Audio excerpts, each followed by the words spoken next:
Bom dia, boa tarde, boa noite mais uma vez, pessoal. Here we go again. Mais um exercício para resolver rapidinho. Estamos a falar do quinto exercício da nossa saga. Lembrando, estamos a resolver o exame de cálculo financeiro do curso de Economia e Gestão. Ok, o que é que diz o exercício? Um empréstimo é reembolsável através de 6 amortizações constantes.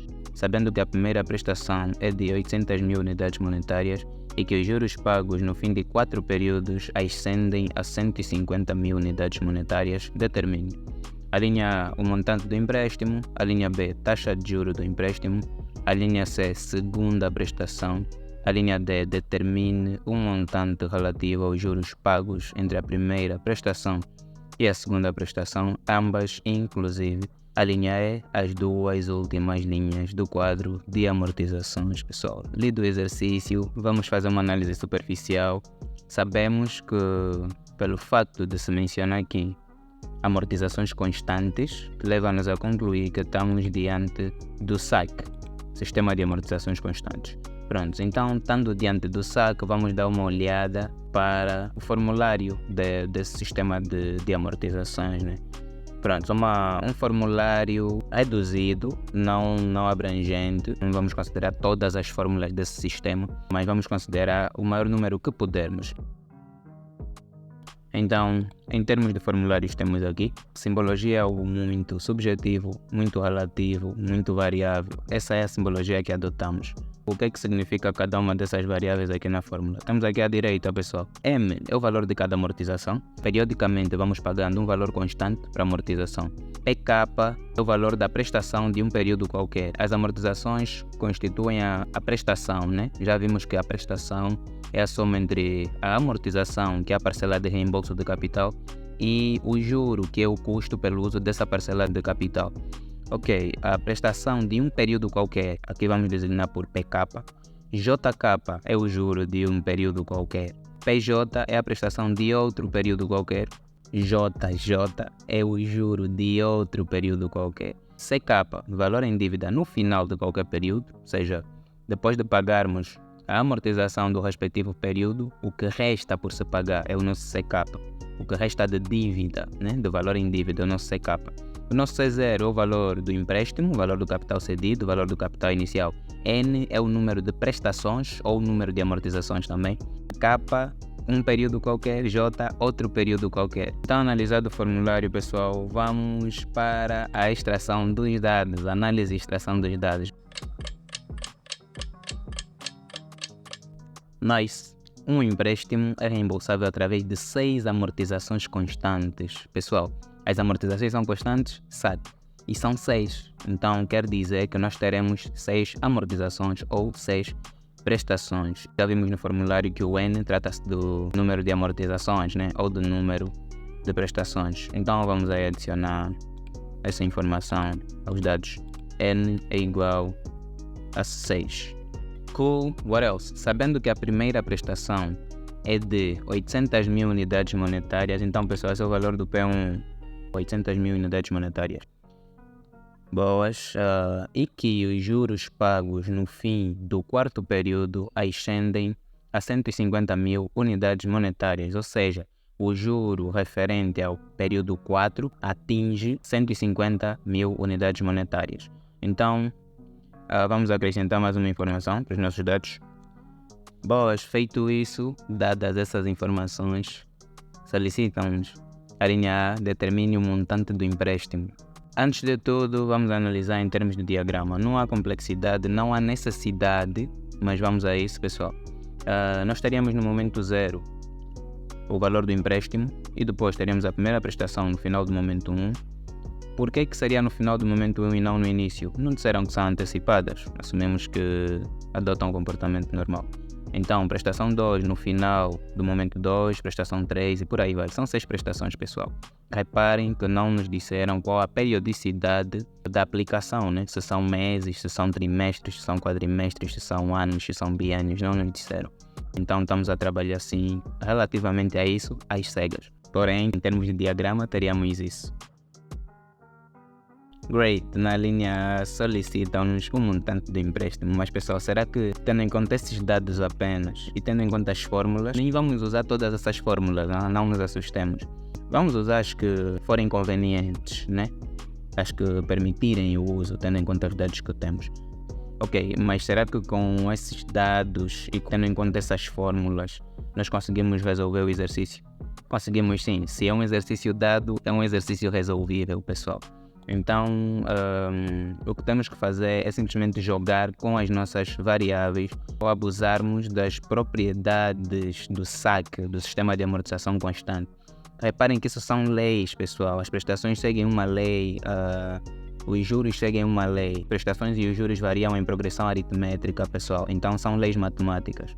Tendo em conta essas leis, nós vamos desdobrar aqui os nossos dados, manipular os nossos dados de modo a sem ferir a lógica, cairmos na resolução do exercício, né? Ou em mais informações, pelo menos, que nos permitam chegarmos ao valor do capital emprestado, do capital inicial. Reparem que temos essa fórmula que tem em conta o valor do capital.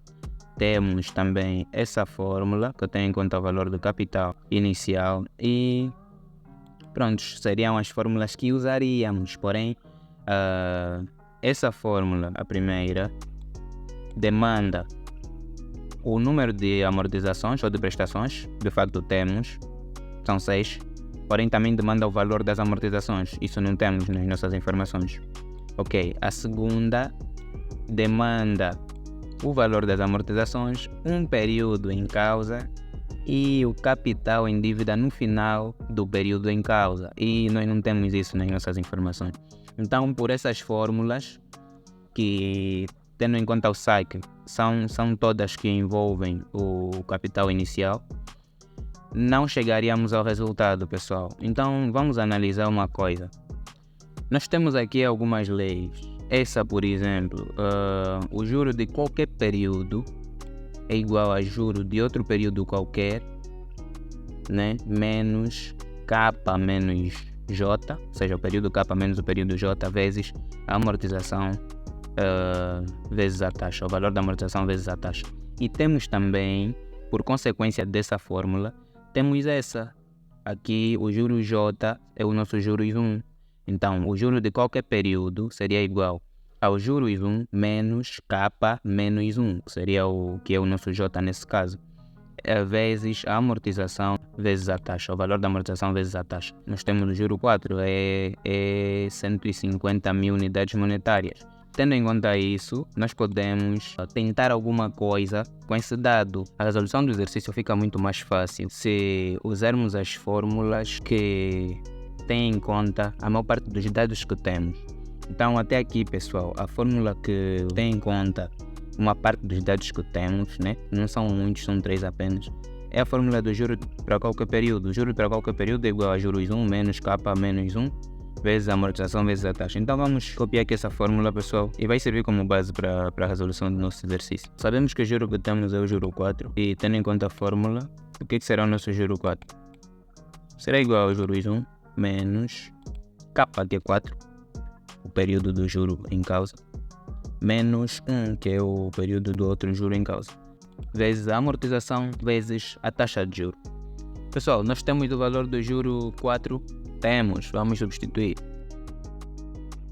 Juro 4 é igual a 150 mil, juros 1 é juros 1, não temos o valor. Não temos, de igual modo, o valor da amortização e da taxa, pessoal.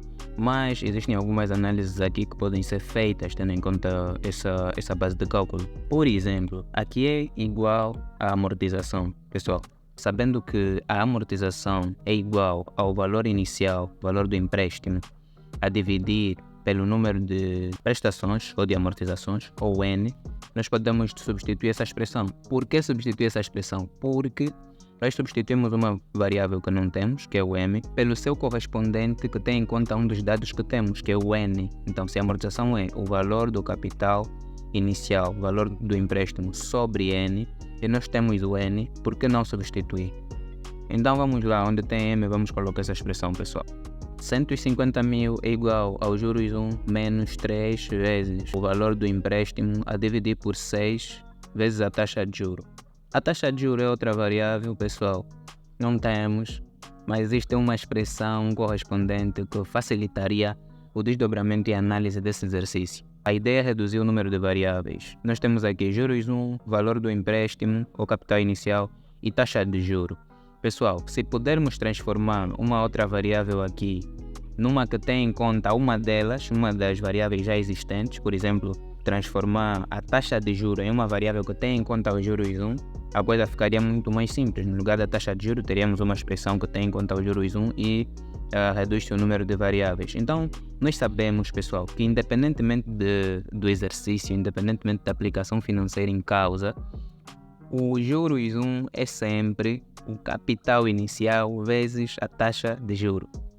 Então, é uma fórmula que não está aqui no formulário, mas é universal, pessoal. O juros 1 é sempre igual ao capital inicial vezes a taxa de juro. Sabendo isso, pessoal, sabendo que o valor do empréstimo vezes a taxa de juro é igual ao primeiro juro, nós sabemos que a taxa de juro é igual ao primeiro juro a dividir pelo valor do empréstimo. Então, onde tem taxa de juro, vamos substituir essa expressão, pessoal, que tem em conta as duas variáveis.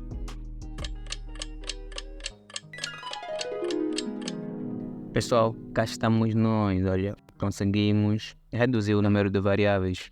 Temos duas até aqui apenas. Porém, olha para essa beleza, isso é simplificável, pessoal.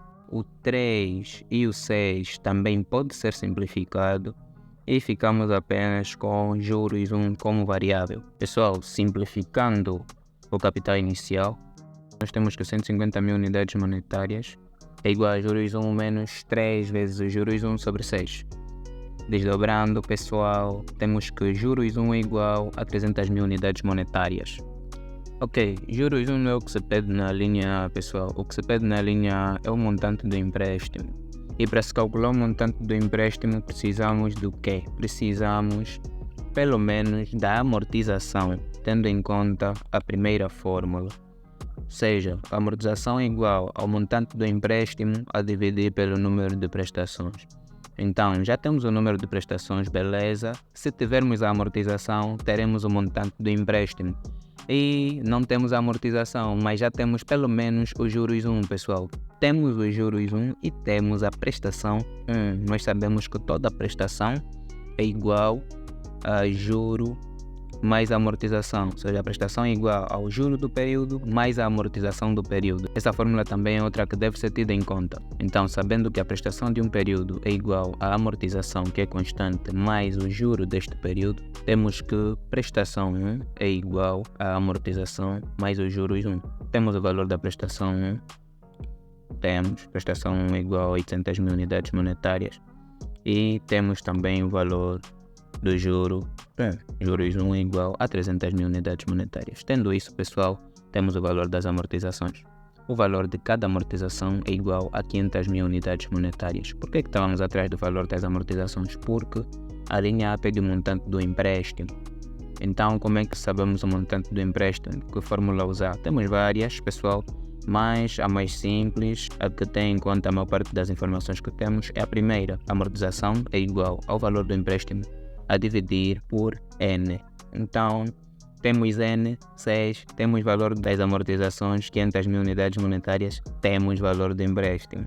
Aplicando a fórmula, o valor do empréstimo seria N vezes a nossa amortização. Isso dá-nos 3 milhões de unidades monetárias. A linha A feita, pessoal. Na linha B, o exercício pede a taxa de juros do empréstimo. Juros 1 é igual a quê? Juros 1 é igual ao valor do empréstimo vezes a taxa. Então vamos colocar essa fórmula evidente. Pessoal, por incrível que pareça isso, juros 1 é igual ao capital em dívida vezes a taxa. Então a taxa será igual a quê? Sabendo que temos o valor dos juros 1 e temos o valor do empréstimo. A nossa taxa de juro é igual a 10%. A linha B feita. Valor da segunda prestação. Vamos usar a lei das prestações. Aqui as prestações seguem uma progressão aritmétrica. Pede-se a prestação 2. Temos aqui duas fórmulas, né? Prestação K é igual a prestação J, que é uma outra prestação qualquer, menos K menos J vezes MI. E, em consequência da aplicação dessa fórmula, nós temos essa segunda. Prestação K, prestação de um período qualquer, é igual a prestação 1 menos K menos, aqui o J seria 1, vezes MI. Então, a prestação K é igual a prestação 1 menos K menos J vezes MI. E essa será a fórmula a ser tida em conta. Então, vamos a isso, pessoal. Por que considerar essa fórmula? Porque nós temos o valor da primeira prestação, o exercício nos dá, por consequência, prestação 2 é igual a 800.000 unidades monetárias menos 500.000 unidades monetárias vezes a taxa. Temos na linha C que o valor da segunda prestação é igual a 750.000 unidades monetárias, pessoal. A linha C é feita. Então, partindo para a linha D, determine o montante relativo ao juro pago entre a primeira prestação e a quarta prestação, ambas inclusive. Pessoal, aqui pede-se o juro pago dentro de um intervalo. Em termos de diagrama, pede-se o juro pago daqui até aqui. Pronto, nós podemos calcular cada juro, né? Calcular juros 1, juro 2, juro 3, juro 4 e somando.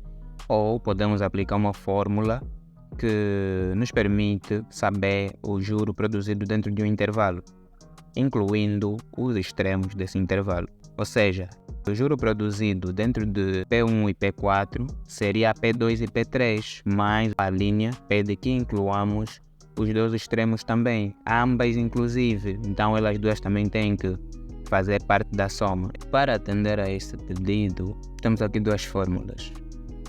A primeira diz que o somatório do juro dentro de um intervalo é igual ao juro J mais juro K a dividir por 2 vezes K menos J mais 1.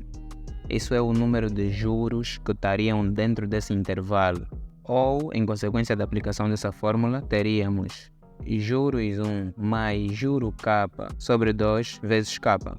Ok, de 1 a 4, que é o que o exercício pede, quantos juros teríamos? Teríamos o juro 1, juro 2, juro 3 e juro 4. Teríamos 4 juros. Então, é o elemento que multiplica aqui a nossa fórmula. E o juro J é o juro de um período inferior, o juro K seria o juro de um período superior.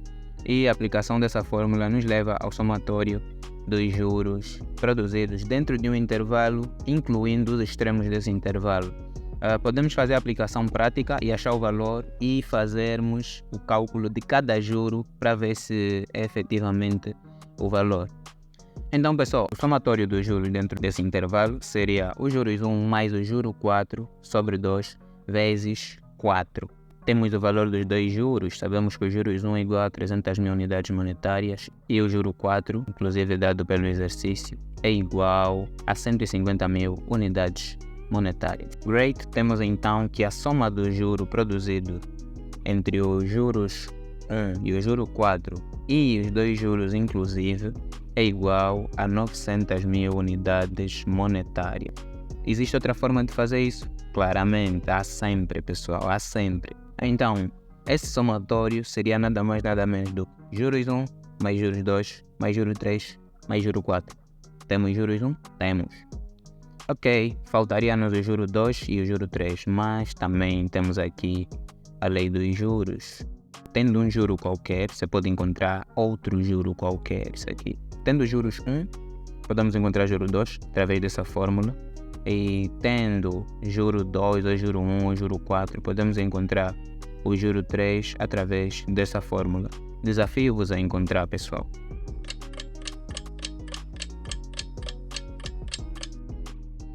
Juro 2 seria igual a 200.500 unidades monetárias. Juro 3 seria igual a 200.000 unidades monetárias. E indo por essa via alternativa, temos as mesmas 900.000 unidades monetárias como o somatório do juro produzido entre a prestação e a prestação 2 e os dois juros incluindo. A linha D feita, e para a linha E, pessoal, eu vou vos deixar o desafio de concluírem um quadro. Great, pessoal, essa é a nossa tabela de amortizações. K, período em causa. CK-1, valor em dívida no início do período em causa. JK, juro do período. MK, amortização do período. PK, prestação do período. CK, valor em dívida no final do período. Então, pessoal, temos aqui a tabela, eu desafio-vos a preenchê-la. Temos aqui abaixo a descrição das variáveis que vocês precisarão tendo em conta que a amortização é constante e que no final de tudo o valor em dívida tem de ser igual a zero. Então tem aí a faca e o queijo, pessoal. Obrigado por assistirem, deixem um like, subscrevam-se para não perderem mais aulas e partilhem o canal para ajudarem mais estudantes. Tamo juntos!